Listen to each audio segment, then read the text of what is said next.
If you bought a phone charger recently, it probably supports fast charging, and you probably still have some slow chargers lying around. I've heard people say that when you charge overnight, you should use the slow charger, because fast charging supposedly hurts the battery more. There's also a saying that keeping your battery between 30 and 80% is the healthiest range. So, does fast charging actually damage your battery? What's really the best way to charge your phone? Does battery wear make your phone slower? And at what point should you actually consider replacing your battery? Today, let's run an experiment to find out the answers.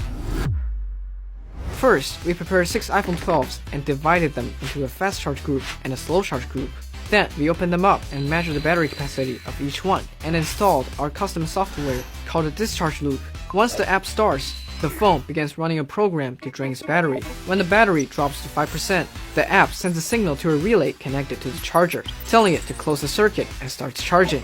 Once the phone reaches 100%, the app tells the switch to open again and stop charging, then starts draining the battery again, repeating the cycle endlessly. Since each cycle charges and discharges about 95% of the capacity, we count that as a 0.95 of a full cycle. After 500 cycles, we open the phones again and re-measure their battery capacities. If the fast charge group shows significantly more capacity loss than the slow charge group, then we can say fast charging does hurt the battery more.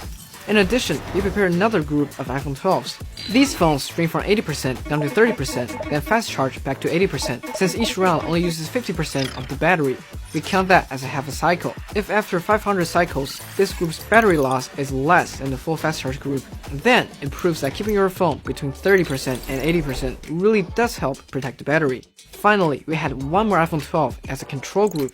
This phone didn't go through any charge cycles. We only measured its capacity at the beginning and end to rule out the effects of time and other factors. On Android, we set up the same test groups, but for fast charging, we used the IQ7 with 120 watts, and for slow charging, we used 18 watts. To keep the experiment running smoothly, we built an anti-crash device. If our discharge app crashes, this device detects the screen color change and reopens the app automatically.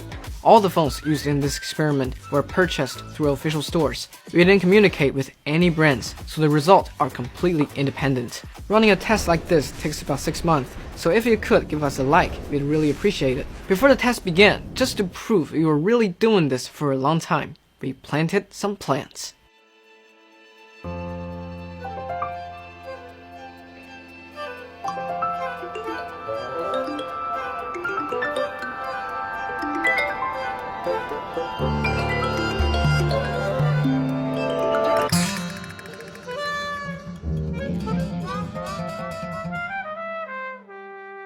Time flies.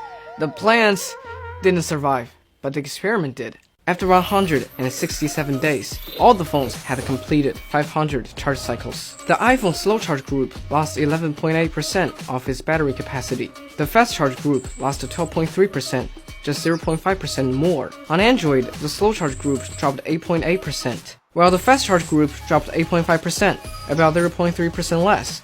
So over 500 cycles, roughly a year and a half of use. That difference is almost unnoticeable. In addition, the iPhone 50% fast charge group lost 4% less capacity than the full fast charge group. The Android 50% fast charge group lost 2.5% less. So keeping your phone's battery between 30 and 80% does help reduce wear, but the improvement is limited. There's also a common belief that leaving your phone plugged at 100% is bad for the battery. That idea actually makes sense. Apple even says, if you store it fully charged for an extended period of time, the battery may lose some capacity. To test this, we took 6 iPhone 12s, measured their capacities, and split them into 3 groups.